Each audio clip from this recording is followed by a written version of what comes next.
नमस्कार दोस्तों। कभी आपने महसूस किया है कि कुछ किताबें पढ़ी नहीं जाती बल्कि धीरे धीरे हमें पढ़ने लगती हैं। और ऐसी ही एक पुस्तक है द प्रोफेट।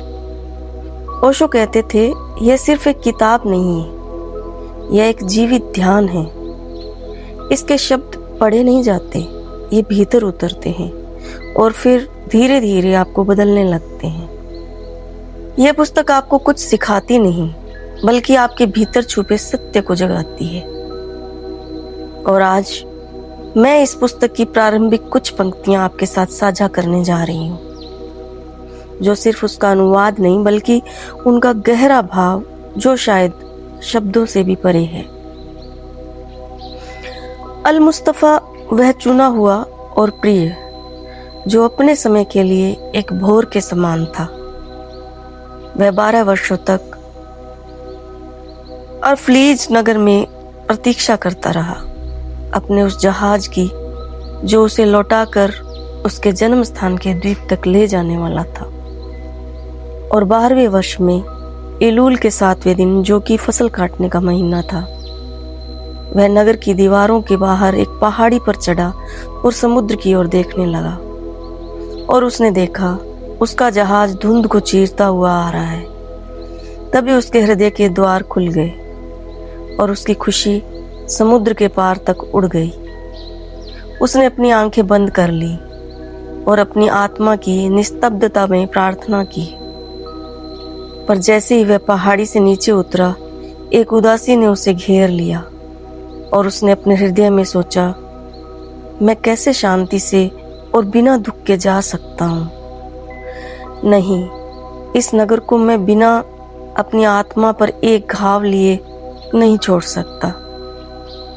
मैंने इस नगर की दीवारों के भीतर दर्द के लंबे दिन बिताए हैं और अकेलेपन की लंबी रातें। और कौन है जो अपने दर्द और अपने अकेलेपन से बिना पछतावे के विदा ले सकता है। मेरी आत्मा के बहुत से टुकड़े मैंने इन गलियों में बिखेर दिए हैं और मेरी लालसाओं के कितने ही बच्चे इन पहाड़ियों पर नग्न घूमते हैं। और मैं उनसे अलग नहीं हो सकता बिना किसी बोझ और पीड़ा के। आज मैं कोई वस्त्र नहीं उतार रहा हूँ बल्कि अपनी ही त्वचा को अपने हाथों से फाड़ रहा हूँ। और यह कोई विचार नहीं जिसे मैं पीछे छोड़ रहा हूँ, बल्कि एक ऐसा हृदय है जो भूख और प्यास से और भी मधुर हो गया है। भाव यह है कि प्रतीक्षा, वापसी और भीतर का द्वंद्व तीनों इसमें दिखाई देते हैं। यहाँ अल मुस्तफा केवल एक व्यक्ति नहीं है, वह हर उस चेतना का प्रतीक है जो इस संसार में आई है, कुछ सीखने, कुछ देने और फिर लौट जाने के लिए। 12 वर्षों की प्रतीक्षा, यह सिर्फ समय नहीं है, यह आत्मिक परिपक्वता है। इसका भाव यह है कि जीवन हमें तुरंत नहीं खोलता, हमें पकना पड़ता है। समझ धीरे धीरे आती है और जब वह जहाज को देखता है तो वह सिर्फ घर लौटने का साधन नहीं है, वह मुक्ति का आह्वान है। लेकिन उसी क्षण खुशी के साथ एक गहरी उदासी भी उठती है। यही जीवन का सबसे सूक्ष्म सत्य है। हर विदाई में खुशी और दुख साथ साथ होते हैं। जाना चाहते हैं क्योंकि यात्रा पूरी हो गई, रुकना चाहते हैं क्योंकि संबंध बन गए। यानी द्वंद्व मनुष्य को गहराई देता है। एक दूसरा भाव भी है, दर्द, अकेलापन और आत्मा का विस्तार। जब वह कहता है कि मैंने यहाँ दर्द और अकेलेपन के लंबे दिन बिताए हैं, तो यह कोई शिकायत नहीं है, यह एक स्वीकार है। गहरे अर्थ में यह दर्द कोई दुश्मन नहीं है, वह आत्मा को विस्तृत करता है। और जब वह कहता है कि मेरी आत्मा के टुकड़े इन गलियों में बिखरे हैं, तो इसका अर्थ है जहाँ जहाँ हम जीते हैं, हम वहाँ वहाँ खुद को छोड़ देते हैं। हर रिश्ता हमें बांट देता है और हर अनुभव हमें नया बना देता है। इसलिए जाना आसान नहीं होता। इसमें एक तीसरा भाव भी है, विदाई का वास्तविक अर्थ। सबसे गहरी पंक्ति है, मैं कोई वस्त्र नहीं उतार रहा हूँ, बल्कि अपनी ही त्वचा को फाड़ रहा हूँ। यह बहुत गहरा प्रतीक है। इसका अर्थ है सच्ची विदाई सतही नहीं होती, वह भीतर तक चीर देती है। जब हम सच में किसी जगह, व्यक्ति या अनुभव से जुड़े होते हैं तो उससे अलग होना मानो खुद का एक हिस्सा खो देना है।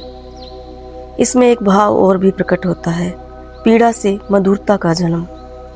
यह हृदय जो भूख और प्यास से और भी मधुर हो गया है। यहाँ एक अद्भुत सत्य छुपा है। अधूरापन ही हमें गहराई देता है, तृष्णा ही हमें जीवित रखती है, दर्द ही हमें संवेदनशील बनाता है, और सब कुछ पूर्ण होता तो जीवन में रस ही नहीं बचता।